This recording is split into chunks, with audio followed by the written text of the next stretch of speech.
नमस्ते फ्रेंड्स। आज इस वीडियो में हम प्राचीन भारत के इम्पोर्टेंट टॉपिक वैदिक सभ्यता के महत्वपूर्ण प्रश्न को देखेंगे। इससे पहले प्लीज़ आप चैनल को लाइक करें, सब्सक्राइब करें और शेयर करें।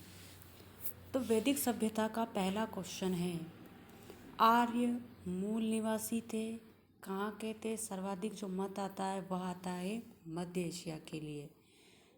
हड़प्पा, जब सिंधु घाटी सभ्यता हड़प्पा सभ्यता का पतन हुआ तो सेंधव प्रदेश में क्या आए थे?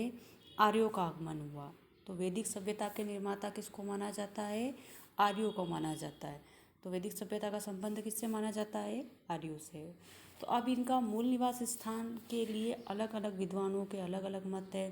विलियम जोन्स यूरोपीय सिद्धांत मानते हैं, मैक्स मुलर जो मानते हैं सर्वाधिक मान्य मत है मध्य एशिया का। नेक्स्ट क्वेश्चन है, गंगा घाटी में चावल का उत्पादन कब शुरू हुआ? इंपॉर्टेंट क्वेश्चन है ये भी। 1000 ईसा पूर्व, क्योंकि जब हम वैदिक सभ्यता पढ़ते हैं यह भी दो भागों में बटी है, पूर्व वैदिक काल, उत्तर वैदिक काल। पूर्व वैदिक काल 1500 से 1000 ईस्वी तक का काल माना जाता है और 1000 से 600 ईस्वी का काल जो माना जाता है उत्तर वैदिक काल का। अब जब इससे पहले हमने सिंधु घाटी सभ्यता देखते हैं वैदिक सभ्यता के पहले, तो वो व्यापारिक सभ्यता, नगरीय सभ्यता मानी जाती है। लेकिन जो वैदिक सभ्यता है वह ग्रामीण मानी जाती है। उसका मुख्य व्यवसाय क्या है? पशुपालन। मोस्ट इम्पोर्टेंट क्वेश्चन है नेक्स्ट, राजा सुदास जिसके विषय में ऋग्वेद में वर्णन है कि 10 राजाओं का युद्ध हम देखते हैं पराजित किया था। 10 राजाओं को उन्होंने दसरा के युद्ध के नाम से जाना जाता है। किस जन से संबंधित है? आरपीएससी में क्वेश्चन पूछा जा चुका है, मोस्ट इम्पोर्टेंट है। इनका संबंध त्रिशु जन से है, जिसको भरत जन भी बोला जाता है। नेक्स्ट क्वेश्चन है, पुरोहित में से किसका कार्य यज्ञ के संपादन का निरीक्षण करना था? ब्रह्मा का कार्य था यज्ञ के कार्यों का निरीक्षण करना।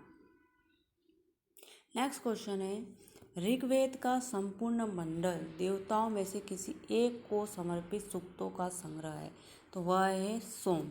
और यह कौन से नंबर मंडल में है? 9वां जो मंडल है ऋग्वेद का वह सोम, पूर्ण रूप से सोम देवता को समर्पित है। नेक्स्ट क्वेश्चन हम देखते हैं, मोस्ट इम्पोर्टेंट है, बहुत सारे एग्जाम में पूछा जा चुका है। एशिया माइनर से प्राप्त एक बोगजोई अभिलेख किन आर्य देवताओं का आह्वान किया गया? इंपॉर्टेंट क्वेश्चन है। इंद्र, मित्र, वरुण, नासत्य। तो इंद्र, मित्र, वरुण, नासत्य, ये 4 प्रमुख देवताओं का आह्वान इस अभिलेख में किया है। पूर्व वैदिक काल से उत्तर वैदिक काल के राजस्व गठन में क्या परिवर्तन आया था?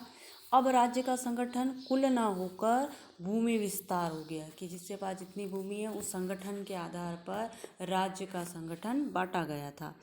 नेक्स्ट है, किस ग्रंथ में सर्वप्रथम परीक्षित का उल्लेख हुआ है? इंपॉर्टेंट क्वेश्चन आ चुका है आरपीएससी के एग्ज़ाम में। अर्थवेद, 4 वेद पढ़ते हैं हम, ऋग्वेद, सामवेद, यजुर्वेद, चौथा जो लास्ट वेद बना है अर्थवेद, उसमें राजा परीक्षित का उल्लेख हुआ है।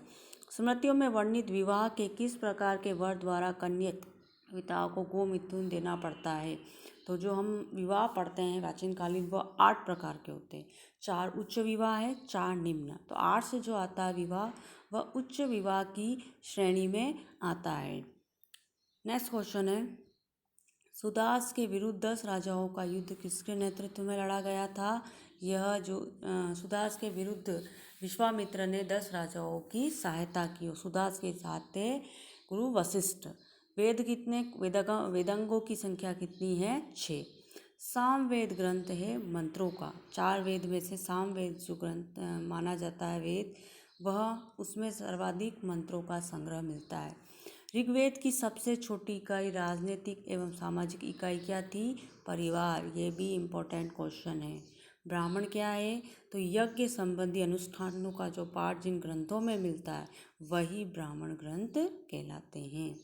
ऋग्वेद के किस सूक्त में भारतीय नाटक के आरंभिक सूत्र पाए जाते हैं? संवाद शैली। जब भी हम नाटक पढ़ते हैं तो उसमें संवाद शैली में नाटक रचा होता है।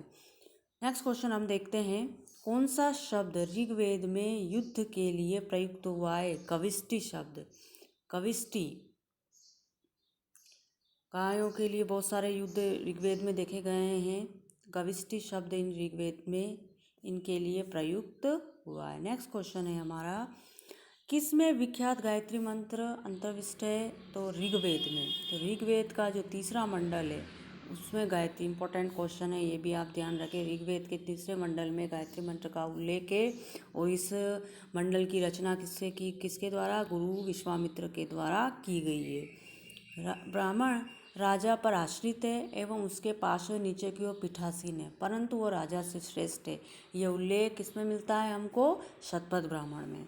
ऋग्वेदिक देवता इंद्र के विषय में क्या सही है? उसे भोज्य सोमपान प्रिय, पूर्व मतलब कीलों को नष्ट करने वाला, और ऋग्वेद में सर्वाधिक शब्द जिसके लिए आए हैं वह इंद्र है। अग्नि और इंद्र, दो शब्द आप ध्यान रखें।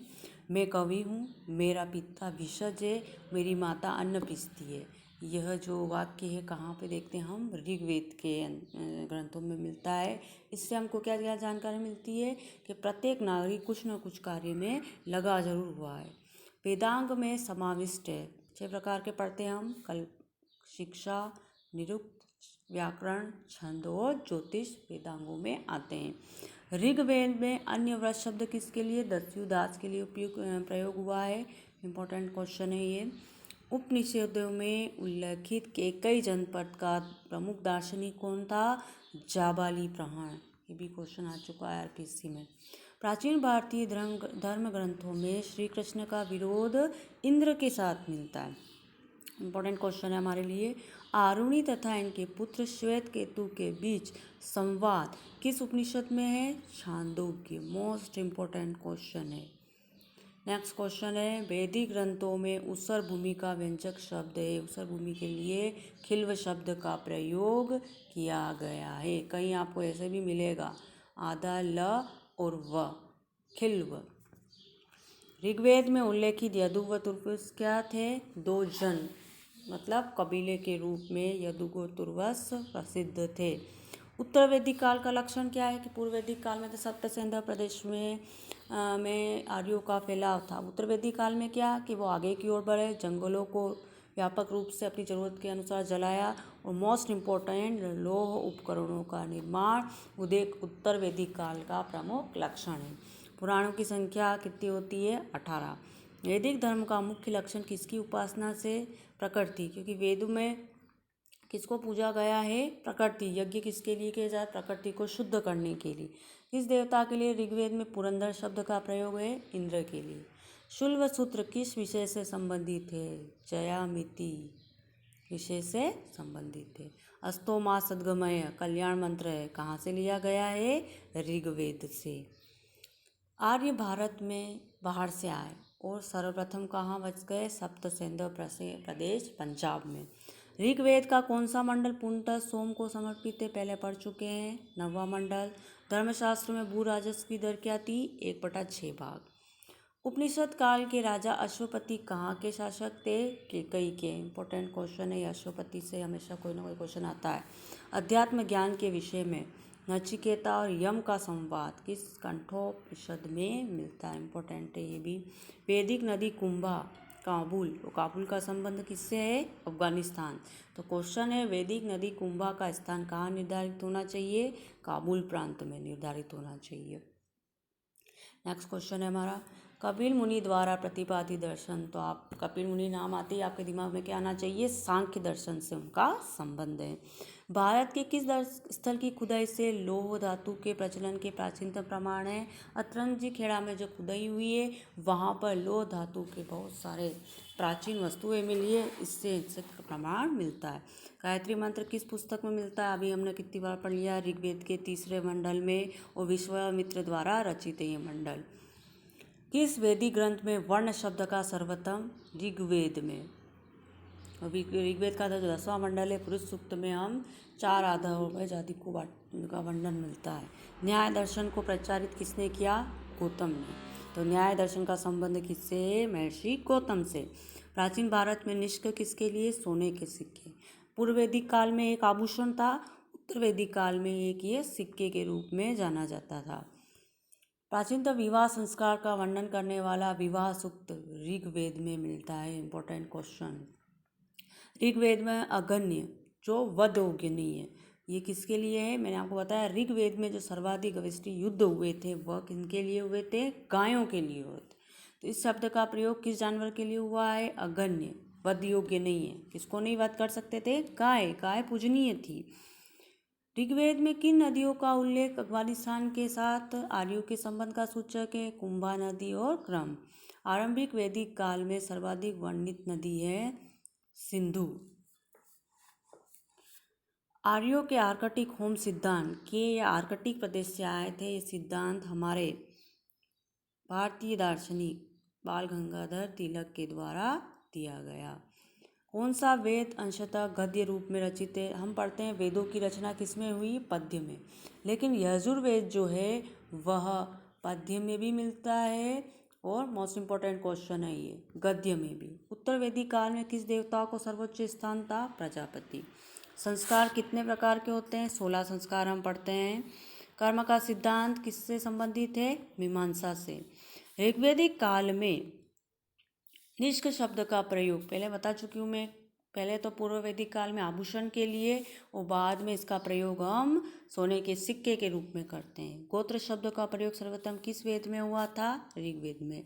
सर्वाधिक ऋग्वैदिक सूक्त किसके लिए? मैंने बता चुकी हूँ, अग्नि और इंद्र के लिए आया। सर्वाधिक पूछे तो इंद्र का नाम आएगा इसमें। नेक्स्ट क्वेश्चन है, ऋग्वेद में सर्वाधिक संख्या में मंत्र किससे संबंधित है? देखो सर्वाधिक नाम तो इंद्र का और सर्वाधिक मंत्र की बात आए तो वो अग्नि से संबंधित है। ऋग्वेद में आर्य शब्द किसका सूचक है? आर्य को हम श्रेष्ठ भी बोलते हैं, कुलीन भी बोलते हैं और गुण के लिए भी इसका प्रयोग हुआ है। मोस्ट इंपॉर्टेंट क्वेश्चन है। ऋग्वेद के किस मंडल में पुरुष सूक्त का वर्णन मिलता है? मैं बता चुकी हूँ 10वें मंडल में। और लास्ट जो क्वेश्चन है हमारा कि सत्यमेव जयते किस ग्रंथ में मिलता है? मुंडकोपनिषद में। इंपॉर्टेंट क्वेश्चन है, बहुत सारे एग्जाम आरपीएससी के क्वेश्चन में पूछ लिया है। तो आज का जो वीडियो है हमारा वैदिक सभ्यता से संबंधित, मैंने सारे इंपॉर्टेंट क्वेश्चनों को कवर किया है। प्लीज़ आपको पसंद आया तो चैनल को लाइक करें, सब्सक्राइब करें। Thank you.